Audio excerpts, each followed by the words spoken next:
A1A Productions, bro. Go crazy, bro. Everybody fuck with it. Hey, it's an A1A Production. Every time you see this, bro, it's a movie, bro. I ain't gonna lie. What up, what up, what up, man? How y'all doing? Welcome We're back. I go by the... I'm not, I'm not gonna do all that. I go by King Kylie. Right on, and I'm the king, man. We were at the Blunt Boardroom. Yes, episode 5. Episode 5. And, yeah, this show is an interesting one. There's gonna be a clean show. Clean. We're not smoking today. We ain't smoking. On camera. Yeah, on camera. Yeah, so I just want to say we have a guest. We have a guest. It's going to be a educational piece, I would say. I'm very excited about this show. There you go. I just have questions. I'm sure you have questions. General questions, specific questions about a certain topic. So I have Reverend. No, you said it right the first time. Reverend Doctor. Reverend Doctor. Not Reverend Doctor. Reverend Doctor. Like, that's just not Ericka Elion. Yeah. Hold on. Comma, PhD. Right? You're doing the most. But is that right? Oh. Well, anyway. Reverend Dr. Ericka Elion. Right on. Welcome to AKA the show. my mama. That's my mama. That's your OG. It's my OG. So it's a clean show. We're gonna respect the cloth and just And respect me. Yeah, absolutely. Absolutely. His mother first and foremost. Absolutely. So I just want to ask y'all. I'm just asking you questions about general questions I have about God, church, religion. Okay, but wait a Everything. minute first before you ask any questions. Mm-hmm. Tell us a little bit about yourself. Absolutely. You mean the professional side? Well, hey, whatever you want to tell us. Okay, well, first and foremost, I am Ericka Elion's mom. Right on. I'm always the mother first. And I, as he said, I received my doctorate this past May from New York Theological Seminary. And before then I attended North Park Theological Seminary and received a Master's in Divinity, a Master's in Nonprofit, and received two certificates, one in Justice and one in Intercultural Studies. I am the former director of the Samuel DeWitt Proctor Conference. I was the director of Strategic Partnership, where I galvanized and worked with young youth, and well, mainly young adults, but youth as well, around setting a precedent of strategizing and educating and engaging around justice issues, global injustice issues. I personally feel if you advocating for racism, then you are also advocating for LGBTQ rights and hunger and poverty. It's not just one or the other. When you advocate for justice, you're advocating for all injustices or against all injustices. I'm a womanist practitioner, a scholarist, and a thought leader. So what does all that mean? That means that my work that I do is outside the walls of the church and it's global. I have launched work not just here in the United States, but also in Nairobi, Kenya. Yeah, that's very impressive. If I just say so myself. Absolutely. I grew up a little bit from 26 years ago of giving birth to your cousin. So that was she stole a lot of questions I had. But we can elaborate. Yeah, absolutely. You're gonna elaborate. I just want to ask you, when and how did you know your calling was ministry or seminary? Ministry. You know that I grew up in the church. You know that I've always had a relationship with God. I grew up from a child. I was born, raised Catholic, and spent many years in the Catholic denomination from elementary school to even the all-girl high school for my first 2 years until it merged with other schools. I heard the call to ministry. Honestly, I don't know if you even know this story. At 14, when I remember where I was in religion class in high school, and I heard the call, and I was kind of confused because I was like, I'm gonna be a nun, because at this time I was in the all-girl Catholic high school, and that's all I knew that women in ministry did. So I was like, a nun? I was like, wow, okay, well, if that's what you say. I addressed it at that moment, and it just went on. I never thought of it anymore after that, as far as intently or even intensely. I do remember moments of practicing preaching in the mirror, playing church a lot with some friends every now and then. Even some family, like me and Sharaba, our cousins, we would play church in our grandfather's bedroom. And I was probably the preacher then. And then it came back shortly after I graduated from undergrad. And I don't know if you realize it, and if you even know, Pat, that after I had Aram, because I got pregnant in college, my second year in college, and I sat out for 5 years, and then went back to school and finished. And as soon as I finished undergrad, that's when I heard the call again. I was actually a member, very avid member of Trinity United Church of Christ under the Jeremiah A. Wright Jr. And heard the call of ministry there, and fully accepted it and took it on. But I was and I say fully accepted, meaning that I heard it, I addressed it, I spoke to the minister at the time who was over the minister in training classes, and sat with her, interviewed, joined the ministry in training classes, which were master level classes, because Dr. Wright, Dr. Ivor Carruthers were the two main facilitators of the course. And it was like 6 o'clock in the morning on Saturdays, once or twice a month, I can't remember. And then I started to feel that I wasn't adequate enough. And I ran, and then people were colleagues, or at the time I wasn't their colleague. The different ministers were, if you're looking to be perfect, God's not looking for perfection, he's just looking for your heart. And I was just like, yeah, but I don't think I'm ready, because I was really dealing with making sure it wasn't my ego that thought this was a calling or my calling versus truly a calling. So I fell back. And when I say I ran for 10 years, I did not do any sort of I dropped out of administrative training classes, and I just focused on being a mom. And that was my biggest thing. We still did it. I know Aaron could contest this. We were in church at least 4 times a week, faithfully, for at least 18 years. I ain't gonna lie. I'm not gonna lie. It was kind of a surprise to know that you was going the preaching route. Seminary? Yeah, because like you said, I didn't never really know that. This part of the call. Yeah, like I knew, like you said, we was always in church. I was in choir rehearsal, Bible study on Thursday. No, choir rehearsal was Thursday. Bible studies was like on Mondays and Wednesdays. And then Sunday. And then we had a prayer service services on Wednesdays. Like, so I was in the church a lot. Yeah. You know what I'm saying? So I knew she was serious about church and God, but I just didn't know she was going that route, preaching route. Ministry. Because you could be a ministry without preaching. That's the only reason why I'm correcting. And I'm correcting it for the educational purpose of the conversation too, because there's a lot of nuances that people get confused with. So, Aaron was raised in church.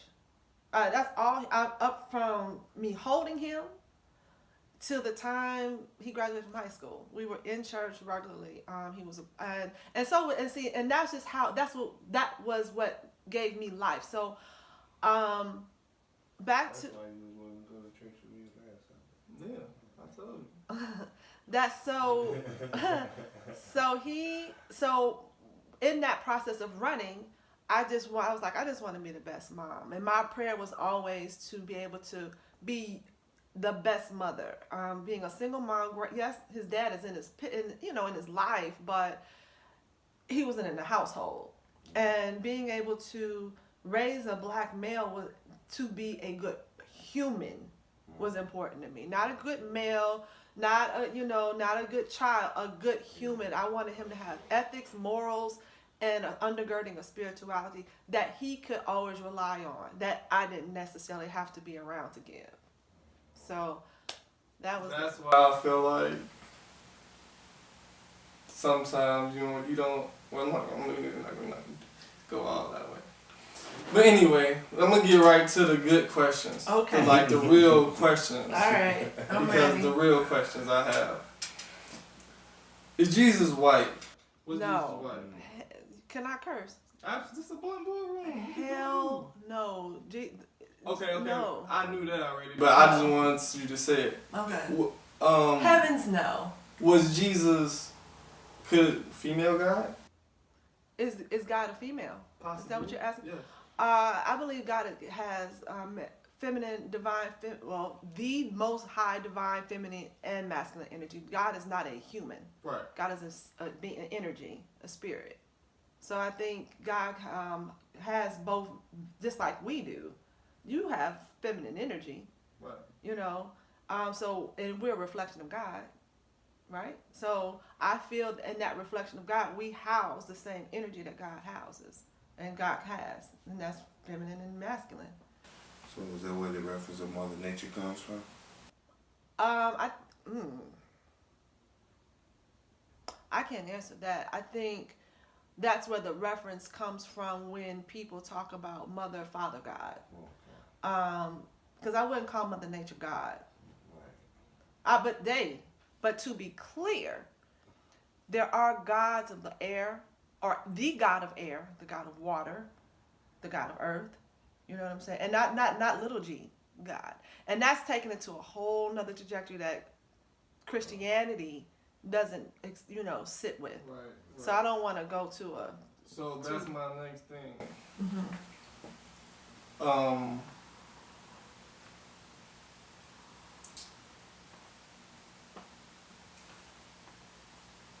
The female, you just said it's female energy and masculine energy that makes up God, right? Mm-hmm.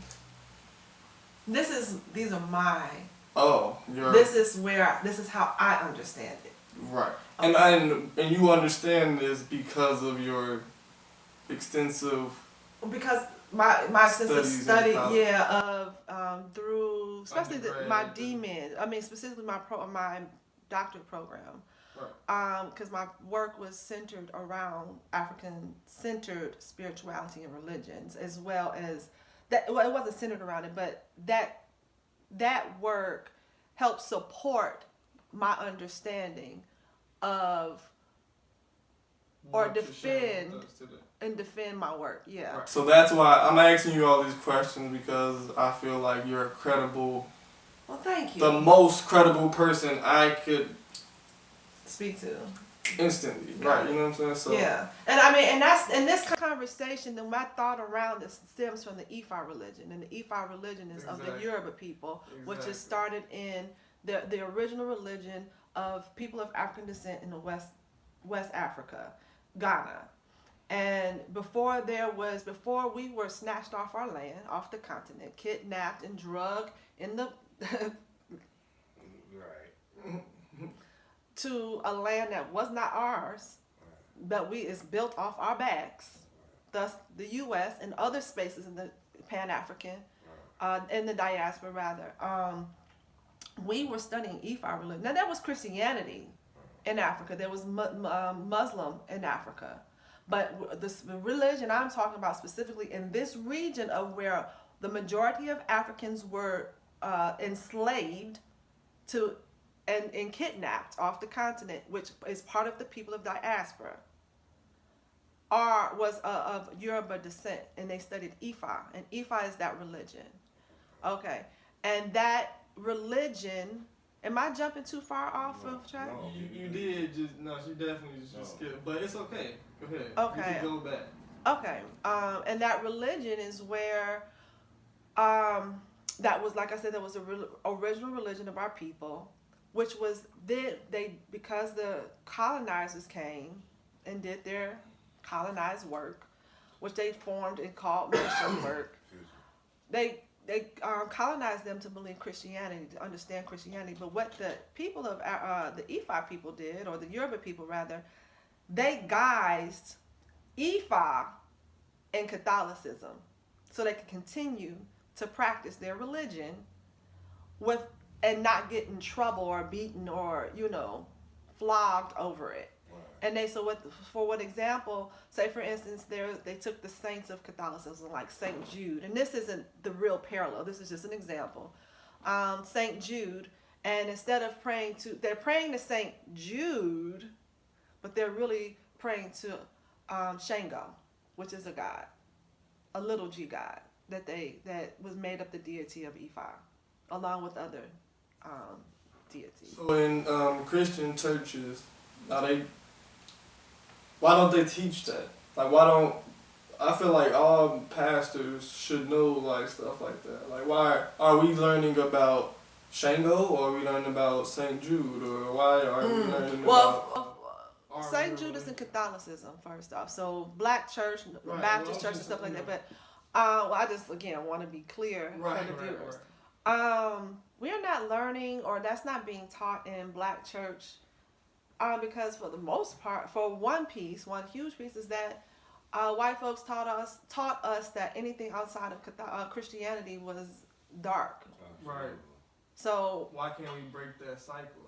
well, so we are, and we're on that path. What were you about to say, Pat? No, go ahead. Well, they said it was dark. Don't It was forget, though. because What when you it finna say? they said it was dark, and they say like for instance, once it left and became dispersed throughout the diaspora and went to Haiti or the Caribbeans, that became what? Voodoo. And it went to South America and dealt with the Brazil, and that became Santeria. And all of that is witchcraft according to white folks. Because they understood our rituals. They understood how powerful of a people we are. And because if we stay rooted in our spirituality, now that means that they are and do our rituals and our culture and stay close to the land and honor the land and honor the universe. They have no power over us.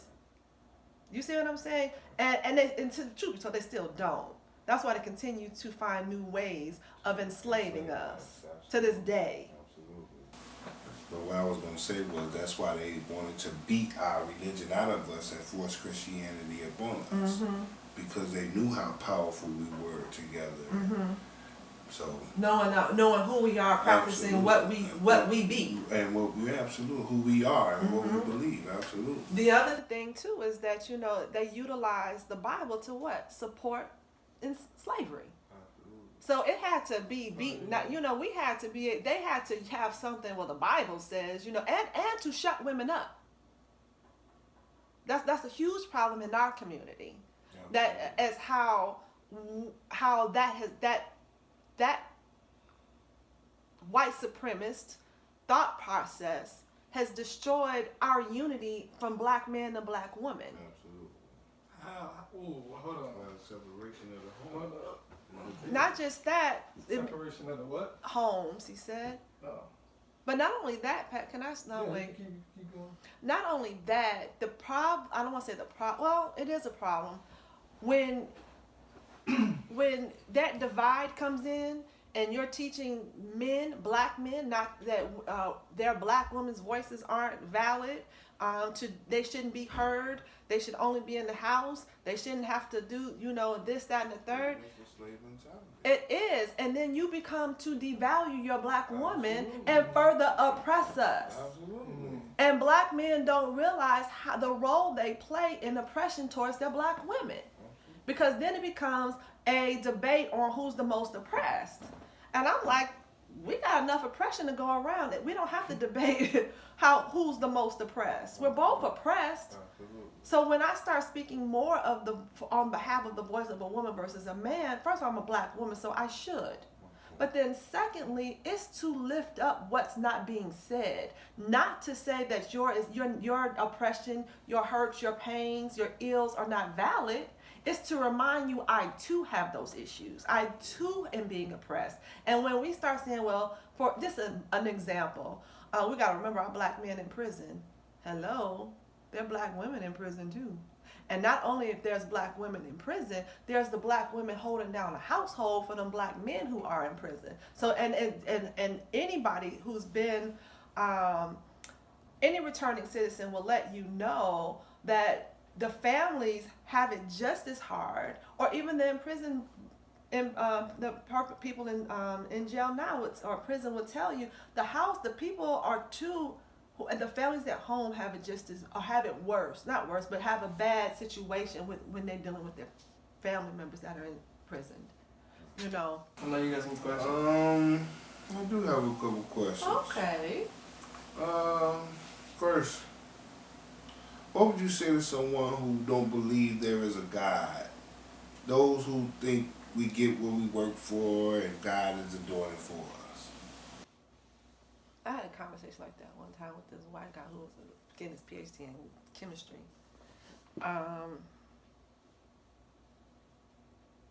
First off, it's important to be interdisciplinary. It's important to read other people's thoughts and understand why someone doesn't believe in God, because I can't convince someone who doesn't believe in God that there is a God with the Bible.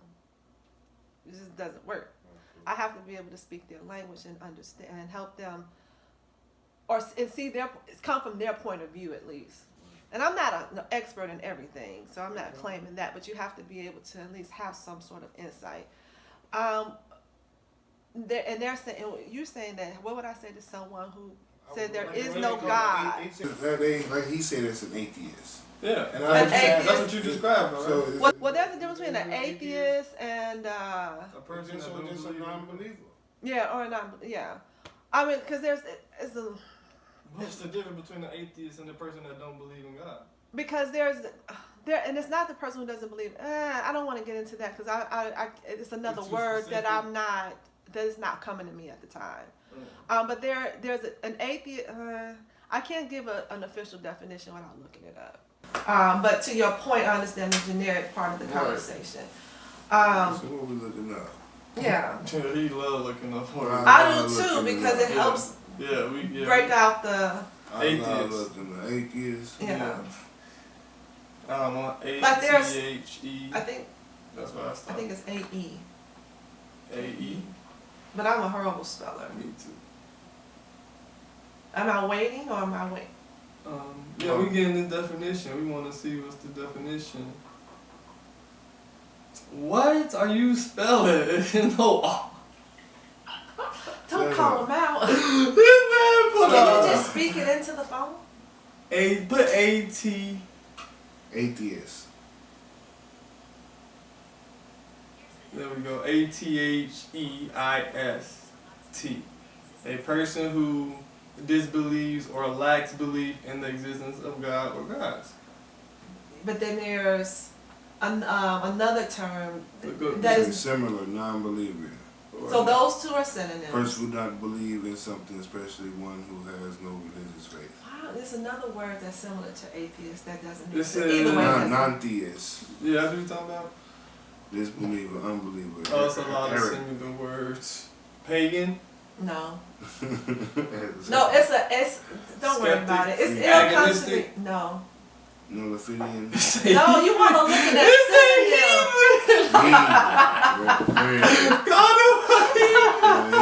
Oh. Infidel. Those are synonyms. Something I'm talking about is another form of like a official title that is not coming to me. But yeah, I get the point. I get it, and I got it before we looked it up. What would I say to them? The same thing I said to him. Oh, I mean, I can only lead. First of all, lead by model, by some of, and so that conversation, for example, went with that guy. When he started saying that he does, he's an atheist. He said that flat out, and I was, I'm not, no judgment. And then we had more conversation about science and what he does, and then he was explaining to me how he enjoys it and how he's able to do these different things with cells. Now, what he didn't know is that when he started talking about cells, I instantly started thinking about biogenetics, and that's you want to go down that? There is no such thing. of layman terms, biogenetics is, in layman terms, I guess, the way to manipulate cells to create other humans. Okay. I think, and since we don't edit stuff out, please fact check that. Right. Not necessarily right now. Not right now, like when you're doing your final stuff, because I don't want to take up the hour constantly looking up my. Hey, we gonna. But we like facts. I know. So that's why I'm trying to stay away stuff that I have to confirm myself. It's like my first question is, what is that? What is that? You can't Look it up. Look it up, Pat. But let me answer the question. Can I? Can I answer the do question? that while you do that. I'm listening. But Pat is the one that asked the question. You listening? No, Right? no. I'm listening. He's listening. Well, okay. Go ahead, You know how I talk. feel about Right, multitasking. biogenetics. All right, we get this definition quick. A technique producing unlimited amounts. No, put her there. Hold on, read it for everybody. A technique producing unlimited amounts of otherwise unavailable or scarce biological products by introducing DNA from living organisms into bacteria, then harvesting the product. See what I'm saying? And human insulin produced in bacteria by human insulin gene, also called biogenetics. Now, what does all that mean? Hold on, let me try to break it down. Let me try to get it. It's complicated, A man. technique. I want to try. Let me just try. I'm saying produce an unlimited amount of otherwise unavailable or scarce biological products by introducing DNA. They're stealing cells from black folks like they did Henrietta Lacks. Yeah. That's- her stem that's- cells. Isn't that what it was? Her stem cell, her brain cells. Yeah. It was, but can I get to Yeah. I'm sorry. Yeah, we're going down a real Yeah. tricky rabbit That's hole. what we do. That's what we do. That's what we do. At the boardroom. But it is important to define the words. Yeah. But So when he started talking about it, he started talking about the things he does. And when he said that was my insert to say, well, the same way you feel that you can play God is what I said. Absolutely. It's the same way I believe in God, because when man, particularly white men, start putting their hands in the mix of what God has created, you all mess it up. I.e. global warming. I.e. Using humans as guinea pigs. Cause wasn't no global warming growing up. Wasn't none of Not that to this capacity. stuff. What on the real wasn't none of that mess. Winter's word Winters. back in the day. Winters were winters. Winters were brutal back in the day, and I definitely was like, what happened to winters? Yeah. But so that's a little bit of a loaded question. I don't let Is it even worth having a conversation with an atheist on trying well, I'm not trying to like convince. understand his point? I Yeah, think that's everybody's what- point is important. I Yeah, think I everyone's agree. view is real. But, And like, they're you entitled. saying, like, you trying to convince him that I'm never trying to convince them that there's a God. That's not my job to do. Right. All I can do is let you answer the question. I don't believe. So, like yesterday, I met a young man who was saying, well, I'm an atheist, and I don't believe. I believe there's a higher being. That's what. There's one that doesn't believe in God, and one believes there's a higher being, but doesn't believe that that it's more of the universe and wouldn't call it God. And whatever that name to that person is the difference between the two. And I can't think of that name. Anyway, maybe one of your viewers could hook you up and she's talking about X, Y, and Z. Exactly. Hopefully we can and get one of our subscribers and future subscribers. Oh, yeah, subscribe. You know what I'm saying? They can All go right. on and mess with us like that. Come on, subscribe. There we They go. dropping gems to this episode. Yeah. Well, they drop gems all the time, but Talk they that talk. really are trying to show their level of diversity. Absolutely. So Thank come you so on. much. Thank you so Absolutely. much. I Um, got another. No, you been asking Oh, another right. question. But it's piggybacking on something she just said. Because I feel like this. Okay. But remember, you said He has God, mother, son. Right, he taking over. This is his mama. You see him? God. So am I wrong for not believing in Jesus? Ooh. Like, You can't call yourself a Christian without believing in Jesus. Hold on, let me say what I really mean. Yeah, clarify. The story of him walking on water and separating the Red Sea and all those type of stories. Some of the am I wrong for not believing in that? No, you're not wrong for being skeptical. So if that's my perception of what Jesus is, you know what I'm saying? Like Jesus is much more than just that. I understand that, but I'm saying the stories that come with Jesus. And to me, like, as in like logical. Let me ask you a question with a question. By answering your question with a question. Have you seen miracles before in your life? Yes. Yes. That's what those are. Okay. Forms of That miracles. makes sense. You know, for instance, the Red Sea, parting the Red Sea, and Jesus didn't part the Red Sea. Moses parted the Red Sea. Noah did the ark. Noah did the ark, and this is New Testament. That's Old Testament. We talk about New Testament. Jesus is only in the New Testament, okay? Because what Jesus is the form of man in flesh.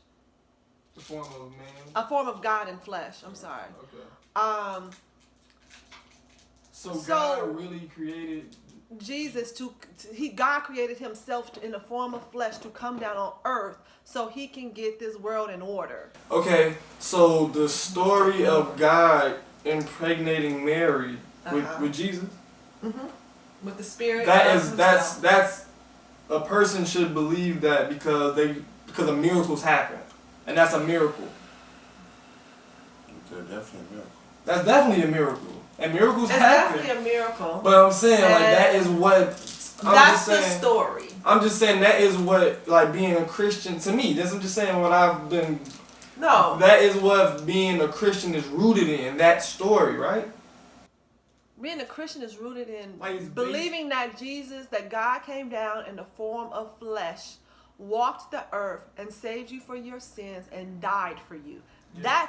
And if you believe that, that's what makes you, that's what's rooted in the Christian. Now, you can definitely, as a Christian, be skeptical and have questions about what the Bible says, because the Bible is a holy book written by men, inspired by God, that... Am I taking your question? Yeah, you running into my question. Real good. Okay, I'll stop. But hold on. Did you answer my question? No, I didn't. Boy, oh boy, they need order. I'm just saying. Just kidding. Right. So let me answer this real quick, because this could really go forever. It could really open the eyes of some people. Absolutely. That's what I want. Exactly. Because that's really what I've been having that question forever. Like, these stories that happen in the Bible seem crazy, but what you just said, miracles happen, so...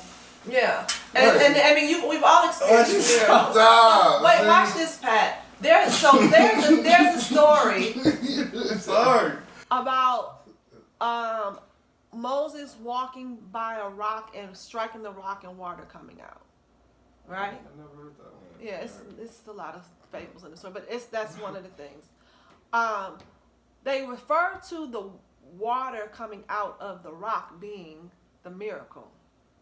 The miracle's not the water coming out of the rock, because in that time, history, because you also got to know the history of the Bible and the context of where places are and what's in the type of things that go. There was water in that rock. There was a rock. There are rocks in that time, and it may still be. I've never been to Jerusalem or wherever Moses was at the time that has water inside of them. Wow. Okay. The miracle was in the faith and the obedience to follow the direction of God. Wow. That's the miracle.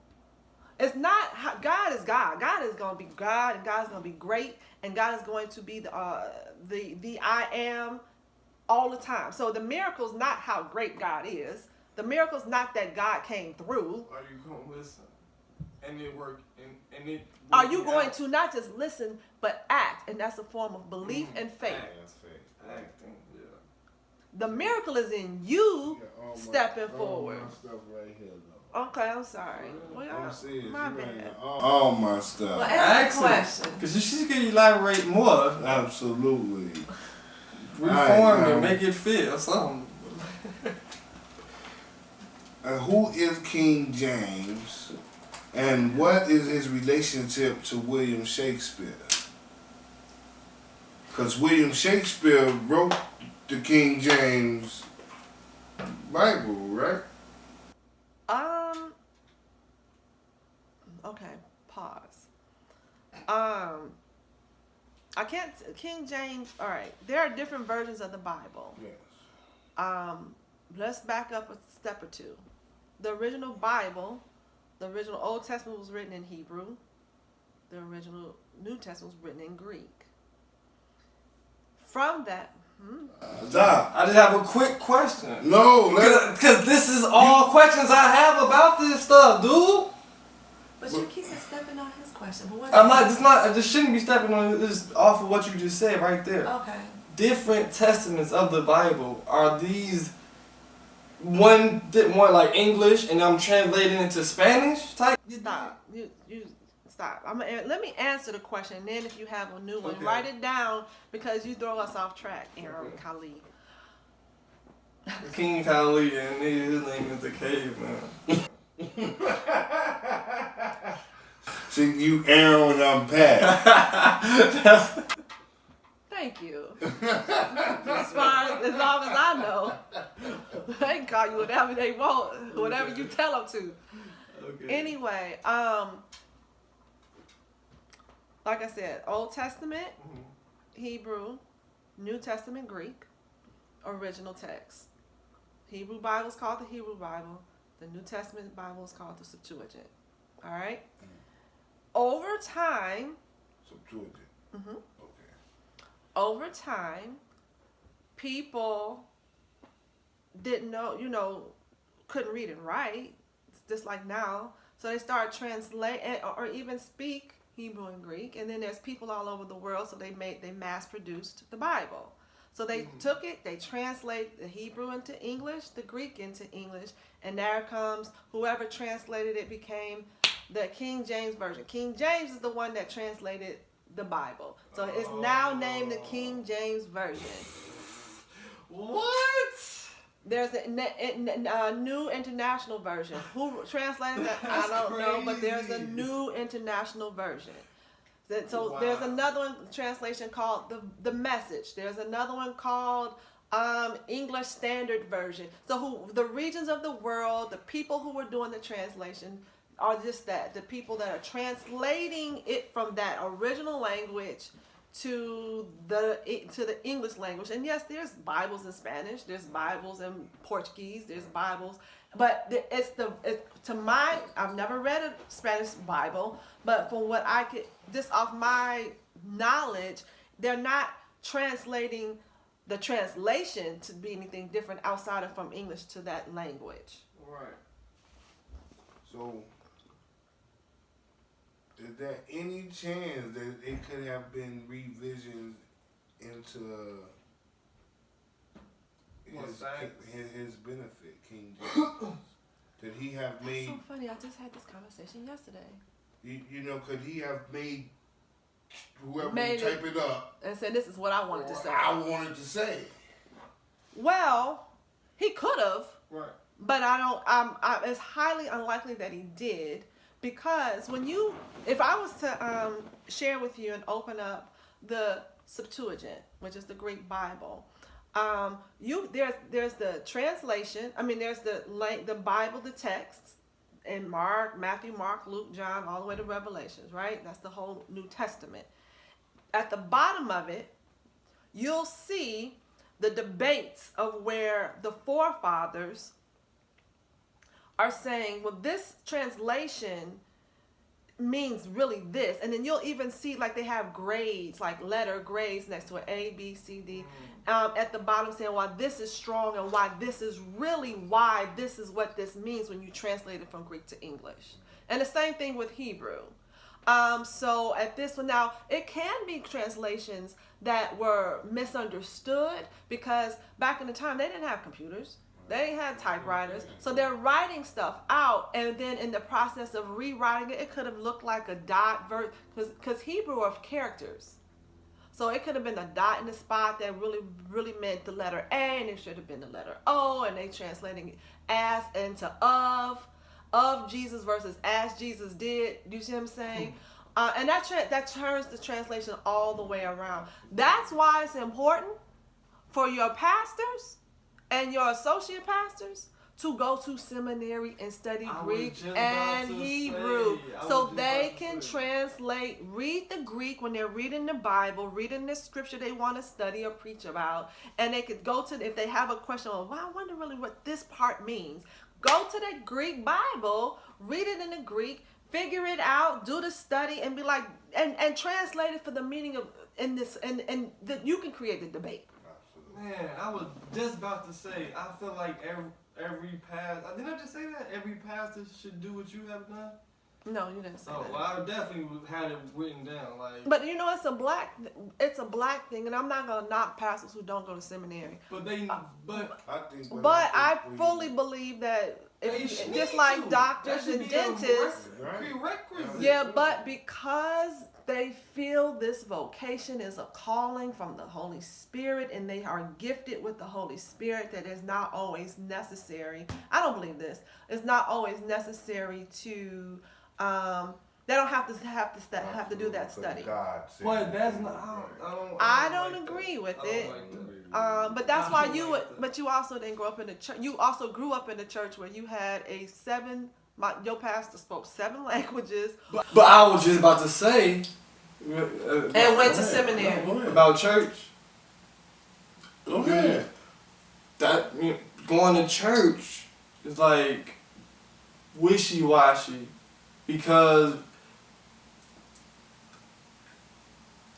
I would want to go to the church for experience, get something that I feel like I can't get myself. Absolutely. So if I feel like I could just read the Bible and get the same message, that's all. You know what I'm saying? That's what it looks like. When you go to school, you can't teach yourself something. The teachers are teaching you. You gotta go. Church is like going to school. Absolutely. And that's why it's important that your leader go to school. Go to school. That's what I'm saying. Study and make themselves. So I guess you really wouldn't know the qualifications of a pastor till you talk to one. No, these day and age, you can look it up on their resume. I mean, on their what is that website, and check out their bio. Absolutely. Right. I don't really engage in spaces where I can't be more educated than my pastor. Oh, I hope I don't get in trouble. Well, I can't. You said what? I can't be more educated than my pastor. I can't. Right, personally. Yeah. And if you are, you can't feel him. I can't. I won't never say he's not gifted or he or she's not gifted. I would personally just. I will never. I don't know. I mean, there's some pastors that aren't. Have not gone to seminary, but then and they just, some of our point of views are different. So you know what I'm saying? When you but you're on their level, so you really can't feel them. Like you understand what they're saying, but it's not like they giving you something like a pastor. They're not feeding me. Like Dr. Wright is. And that's another thing. He's a doctor. How many like nowadays? There are lots of pastors that have their doctorates and PhDs. Like in seminary, like you. Oh, many. I haven't seen it. But see, you also haven't been to church outside of Trinity. That's not true. That's not true. That's not true. Oh, my bad. Grand church. Pastor Edie, no disrespect, but he's Pastor Edie. Pastor Edie might not have his doctorate. I don't know if he went to seminary. I don't know. Right. I don't know. But again, I don't knock it. I just don't put myself in that space. Right. And if we engage in conversation, we engage in conversation. But I know to respect education enough not to, flex my intellect on folks. That's rude. I'm listening, Pat. I'm sorry, caveman. How do you feel about tithing?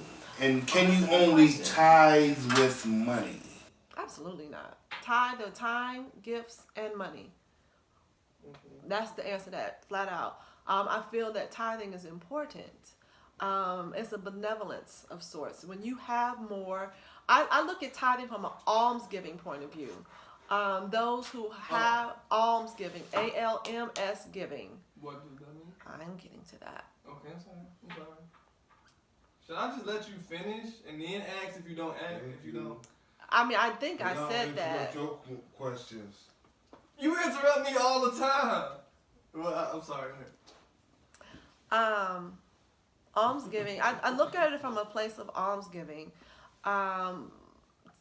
Well, both and.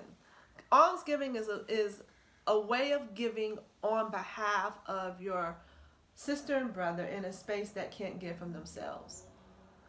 And not from your surplus. Meaning, that's the difference. Hey, we was low key just talking about that. So I have to give you from where, not from my extra, so if I'm messed but from up, my budget. In that's what layman's we were terms. just talking about that. So, but okay, real quick. If you don't give somebody, if you do the opposite of what you just said, Get from the surplus or your savings. or don't just give don't at give all. it all. Are you selfish? Are you selfish? If you give from your What's your surplus, opinion? I'm thinking. just if you give from your surplus, or if you give not. If you give don't from your at all. surplus, that's not almsgiving. But Right. giving in general, I think, is giving. So you can't be for- selfish. I don't think that's. I wouldn't call that selfish. Right, but it's not but- almsgiving. I get that. Yeah, but it's not almsgiving. Right. If you give from your surplus, that's a form of empathy. Because I'm giving from a place that I can't give. I really can't. I don't have enough to give you from, but I'm going to give anyway. If I'm giving you from my budget, I'm hurting. that's the point of almsgiving, because now I'm giving to someone who is hurting. So now I'm walking in solidarity in our space of need. And one of the big problems is that we live, mainly black folks, people of color, which is two different things. Yes, black folks are people of color, but black folks have a whole different walk. Like Indians are people of color. Oh, Native Americans. Oh, I apologize. Native Americans, Asians, and Latins are people of color. Asians. Yeah. Haven't you heard me say black, brown, yellow, and red? Okay. And that's no shade to that. You don't think it's derogatory calling them red or Is it a yellow? derogatory calling me black? Yeah. Is it? I mean, if like the name Redskin, like that's a. I didn't say red. No. I'm just using. That's that as- derogatory. But I'm saying you calling them red, kind of like calling them Redskin, right? No. They just saying they got a red tone to their skin. Just like you got a black. But no. I hear what you're saying. I'm talking about but him. I wouldn't dare. Refer, like if I'm in spaces of this and I'm referring to people of color, I'm black, brown, yellow, and red. I say that. So why is Redskin offensive? Because red skin, It's it's offensive coming from a white person. It's a nuance, much. It's, Right. so. I feel you. I'm just. But I that's why Indian. Right. What's wrong with that? I never knew that was Because Indians are in India. Okay. What are we talking about? That's good. Okay, cool. Right. Talking about back. tithing. And Oh, tithing. And you were saying how I asked I you a went question about is it selfish, but then you was talking about almsgiving. So Alms- basically, tithing. I is don't know how alms- I got on people of color and black. I sort of try to insert explanations, I forgot. but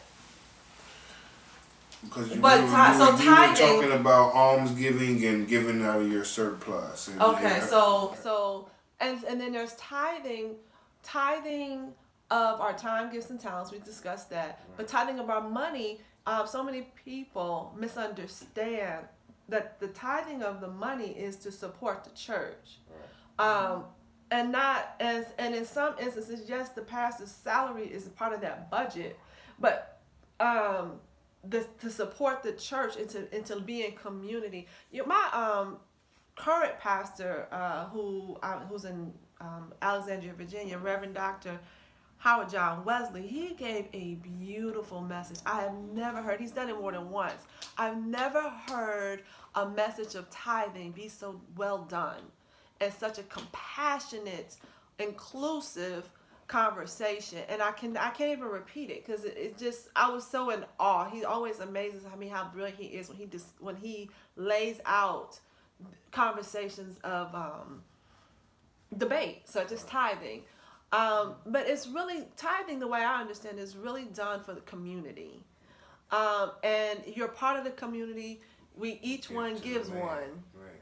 You know, and yes, you have bad apples in the bunch that, you know, ruins it for the majority. However, those, you know, bad apples, or one bad dog barks louder than the other. It's never the whole community, but we get so lumped into it, you know. And if you can't tithe, let me say this, and if you can't tithe, you're not damned to hell. You know, tithing is a form of discipline. Again, and another form of faith. I remember when I tithe, and I haven't been able to tithe the way I would want to in a very long time. But when I tithe and I was given intently to the church, I was never broke. Oh yeah. Never broke. I never had any financial issues. Again, that form of that miracle in my faith. Right. Absolutely. It's breaking the rock with the water, with getting water. Absolutely. No. It's just that faith, that trust to know. You good? You done? For the most part, you got anything else? I mean, I was just gonna switch topic. I do got another question. Why is it like so many different beliefs and it's still only one God? Because other people understand differently. So, Judaism started first, and from Judaism came Catholicism. And then there was Martin Luther, not Martin Luther King, Martin Luther. And Martin Luther was like not feeling some of the practices of Catholicism. So he went and wrote the 99 Theses, nailed it on. He was an activist of sorts, if you will. And then from that his denomination was launched, called Lutheran. See, that kind of bring up what he was saying about. It's just like why it's different versions of Bible. That was him saying him changing people King James. Is it possible that he changed? It wasn't that he changed the Bible. It wasn't like Martin Luther changed. You said he didn't like what he read. He didn't know. He didn't like the practices of Catholicism. If I said read, I misspoke. I might be mistaken, but I just He didn't agree with some of the practices of Catholicism. Okay, so he did what? So he protested by writing a 99 Theses, put it nail it on the doors of the church, and was like, I'm out, basically, in layman's terms. Okay. And then from Catholicism, and from that he broke off and started his own denomination called Lutherans. Oh. Martin Luther. Oh, so he didn't like. And then from there was a study of John Wesley. And they became, I want to say John. Wesley are the Methodists. That's so crazy. And so it's just it's those a people. Perspective. It is, and that's all it is. But he said faiths, which is different than denominations. And just like there are different faiths, there's different denominations, there are different beliefs as to, yes, the one God called different names. Right. Just like I call you Munch, and they gonna call you King Kali. You still Aram. Right. It's still one ultimate being. That's it, that's all. You call him Allah. And the beauty of it is that the crux of it, I have sat in different intercultural spaces where I've been to a mosque, I've been to a temple, a mosque is a temple. What's the synagogue? I've been to a synagogue. I've been to a Buddhist temple. I've been to a Buddhist temple in Thailand. And those monks don't even want to touch a woman. However, sitting in those spaces and watching their discipline and watching their understanding and their praise and worship to God, I can't say that you don't believe that there's an ultimate being. And I can't say how you're living is wrong based off of all religions don't want to mess with women. You can't tell me one that says, "Oh, it's all good. Women should lead. Women aren't second citizens." I can't tell you that there's one. I've not encountered it. I can be corrected, but I can't tell you that there's one. So just like there's some negative sides to all religions, for me, I look at it from a point where there are many languages, many personalities, many ways of thinking that we have to engage everyone for the ultimate good. Did I answer your question? Okay, good. Man, but I just want to switch topics. Go ahead. Real quick. How do you think black people, young black people, could start improving our race? Like, it's with the drug epidemic and the music epidemic and the not really understanding where we come from. Everything you just said. Resocialization. Getting resocialized. Being engaged. First of all, our young folks, and I'm speaking specifically in this continent, in the North America continent, please, specifically this country. Everybody that is global is you, doctor. She done been everywhere. Our young folks. Let me start off by saying this: uprisings and advocacy and activism and marching and front lines and creating and agitating all starts with our young folks. Right. It's always our young folks. From Soweto to what happened on the lynching on Howard University in the early 60s. Soweto, Soweto, and it's Africa, the uprising that happened in Africa. I know you all know that was for them. Mm-hmm. And so I want to go on record saying that. But we're talking about, and I'm assuming you're speaking specifically about the young folks who aren't doing that. And to be honest with you, there's some young folks that are leading marches that don't seem to understand that there's a need for wisdom from our elders and the energy of them. It's a both and. And our elders don't get it. Our elders think, they need to pull up their pants. They need to blah, blah, blah. And so there's a disconnect between the generations. They do. They do need to pull up their pants. Hell yeah. Come on, man. You ain't never sagged your pants? Man, and if I did, it was because I forgot my belt. Well, I agree with you, but sometimes it's all. I don't want to go through that. Right. I agree with you. Pull your motherfucker. You can curse. Pull your pants up. Come on, man. Nobody want to see you. But sometimes in these conversations, there's things that's much more important than them pulling their pants up, because that's the culture of a certain age group. But again, I don't want to go down there. Jail gauge group. He said it, not me. I said it. There's a lot of colonization, a lot of minds that got chains on them, brainwashed, if you want to say, just not Conditioned.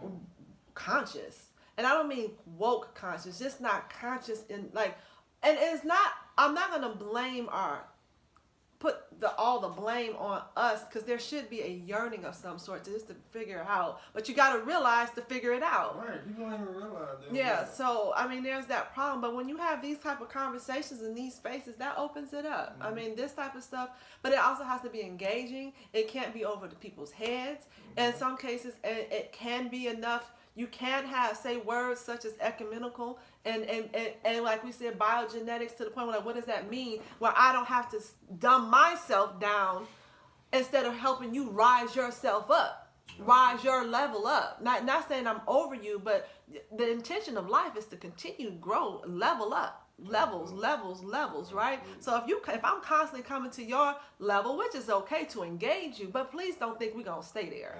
Right. So in that space, where it's very important that young folks listen and elders listen, and it's a conversation, it's an engagement between both. And I think our music is a reflection of our society and of and where we live. So what we're listening to, we need to hear it, but then we also got garbage. But you're gonna have garbage, because you're gonna need the yin to the yang. You're gonna need the light to the dark, the shadow to the light. You're gonna have opposites. So everyone's not gonna get woke. There's gonna be some Walking Dead. You know, those zombies. And then my hope is that I know that that's not gonna prevent them from getting saved, if you will. Because I know we serve a God. There's a God, an ultimate being that watches over all of its children. And not to see anyone perish. That's a brushstroke answer. I don't know if I really tapped into as much as but I think that's our music, the way we eat. We gotta understand where we've been. Sankofa. We gotta know where we've been to know where we're going. Sankofa means being able to. The actual translation is I think it's a Ghanaian word from Ghana, a word from Ghana, a part of the Ghana language that means go fetch. And the bird, the Ndikra symbol, is actually a bird whose head is facing this one, where his chest is moving forward. So you remember where you've been, so you can know where you're going.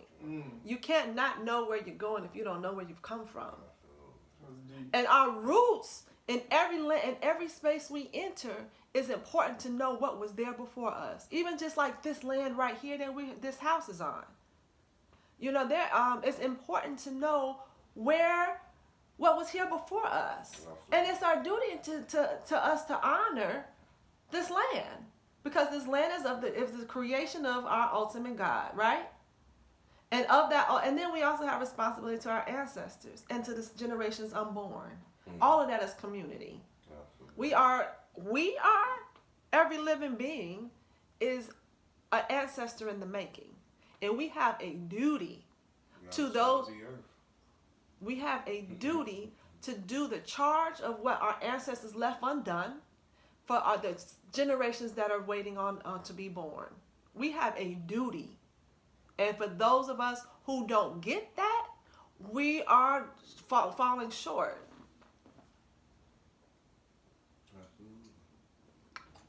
Absolutely. We are the salt of the earth. Yeah, we are.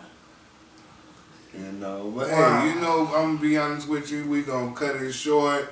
Y'all want to hear more from Miss Elion, you know, leave some comments. You we have definitely social can media, have her man? back. Of course I do. Can you please share your social media? My with the Instagram people? is Ericka Elion, ERICKAELION, and so is my Facebook. Right on. You're going to put that in the description for the people. Absolutely. In my lower thirds. Well, this is like the most enlightening episode of the so far.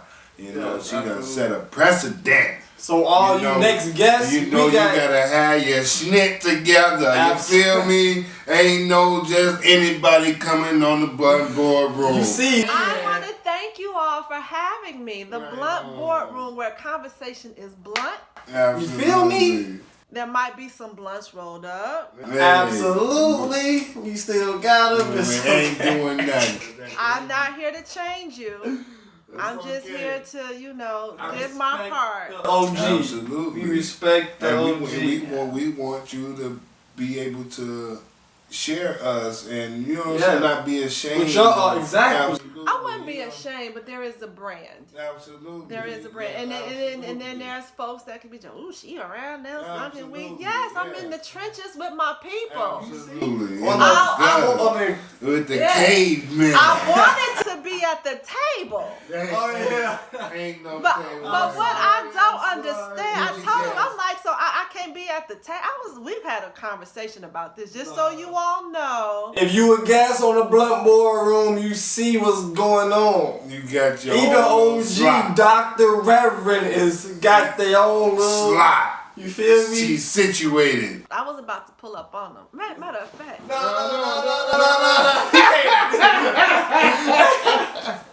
Okay, well, we are in the show. Absolutely. You will in the show. Have a good one. King Khalid. You caveman, you know what I'm saying? And Reverend Dr. Ericka Elion. This is the Blood Boardroom. And do something your future self will be proud of. Please and thank you. Right.